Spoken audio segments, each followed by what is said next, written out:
اعوذ باللہ من الشیطان الرجیم، بسم اللہ الرحمن الرحیم۔ عزیز طالبات السلام علیکم۔ آج ہم کو غزل پڑھنی ہے جو کہ فراق گورکھپوری نے لکھی ہے۔ غزل نمبر 1۔ رکی رکی سی شب مرگ ختم پر آئی، وہ پپھٹی وہ نئی زندگی نظر آئی۔ یہ موڑ وہ ہے کہ پرچھایاں بھی دیں گی نہ ساتھ، مسافروں سے کہو اس کی راہ گزر آئی۔ فضائے تبسم صبح بہار تھی، لیکن پہنچ کے مزل جانان پہ آنکھ بھر آئی۔ کسی کی بزم طرب میں حیات بڑھتی تھی، امیدواروں میں کل موت بھی نظر آئی۔ کہاں ہر ایک سے انسانیت کا بار اٹھا، کہ یہ بلا بھی تیری عاشقوں کے سر آئی۔ ذرا وصال کے بعد آئی نہ تو دیکھ اے دوست، تیرے جمال کی دوشیزگی نکھر آئی۔ اب یہاں چند مشکل الفاظ ہیں۔ پپھٹی روشنی نمودار ہوئی، پرچھایاں سائے، صبح تبسم صبح بہار، بہار کی صبح کی مسکراہٹ، بزم طرب خوشی کی محفل، دوشیزگی کنوارا پن، شب مرگ موت کی رات، فضا ماحول، منزل جانان محبوب کی منزل، وصال ملاپ، جمال حسن خوبصورتی۔ پہلے شعر کی تشریح۔ رکی رکی سی شب مرگ ختم پر آئی، وہ پپھٹی وہ نئی زندگی نظر آئی۔ فراق اس مطلع میں فرماتے ہیں، مطلع غزل کے پہلے شعر کو مطلع کہتے ہیں۔ فرماتے ہیں کہ موت کی رات آہستہ آہستہ بیت کر ختم ہونے کو آئی ہے، صبح زندگی کی طلوع ہو رہی ہے۔ ظلم و جبر کی رات کے ختم ہوتے ہی خوشیوں بھری صبح نئی زندگی کی خوش خبری لے کر آئی ہے۔ گویا پرانا تاریخی دور ختم ہو گیا اور نئے روشن دور کی شروعات ہو گئی۔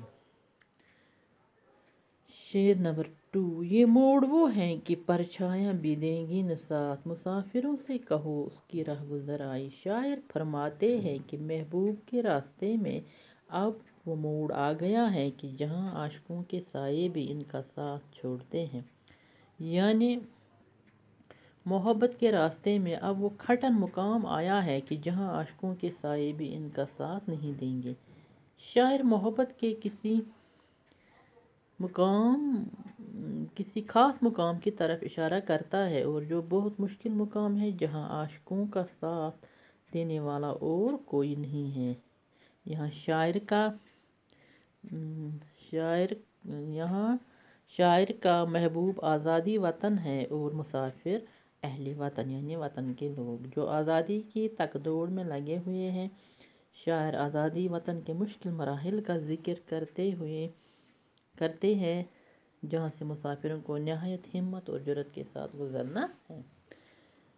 فضائے تبسم صبح بہار تھی، لیکن پہنچ کے منزل جانان پہ آنکھ بھر آئی۔ شاعر فرماتے ہیں کہ بہار کے صبح کی جیسی مسکراہٹ اور رونق تھی، یعنی محبوب کی منزل کی طرف جانے والے راستے کا ماحول نہایت خوشگوار اور دلکش تھا، لیکن جب ہم نے محبوب کی منزل پائی تو صدمے کی وجہ سے ہماری آنکھ بھر آئی۔ ہم جو کچھ سمجھ کر چلے تھے اور جو امیدیں ہم نے باندھی تھیں، وہاں ہم نے کچھ بھی نہیں پایا، اس لیے ہمیں منزل پر پہنچ کر دکھ ہوا۔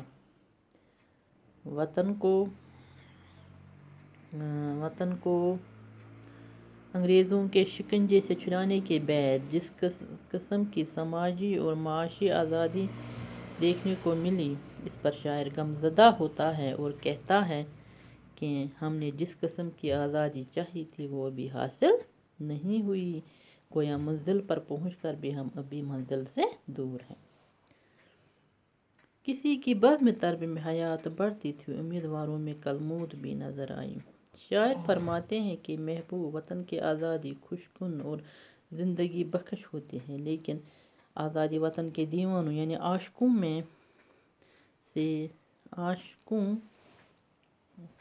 میں سے کچھ منزل مقصود تک پہنچنے سے پہلے ہی موت کو گلے سے لگا گئے۔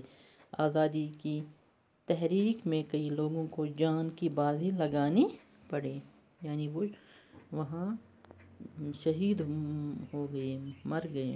جہاں ہر ایک سے انسانیت کا بار اٹھا، یہ بلا بھی تیرے عاشقوں کے سر آئی۔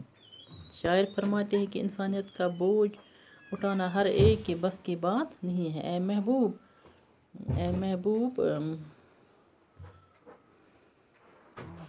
یہ بوجھ بھی تیرے عاشق ہی اٹھا پاتے ہیں۔ انسانیت کا بوجھ اٹھانے کو شاعر نے ایک بلا کا مقابلہ کرنے سے تشبیہ دی ہے اور فرماتے ہیں کہ یہ بلا بھی عاشقوں کے ہی سر آئی۔ گویا وہ لوگ جو اپنے محبوب کے حقیقی سچے عاشق ہیں وہی انسانیت کے علمدار ہیں۔ باقی وسلم۔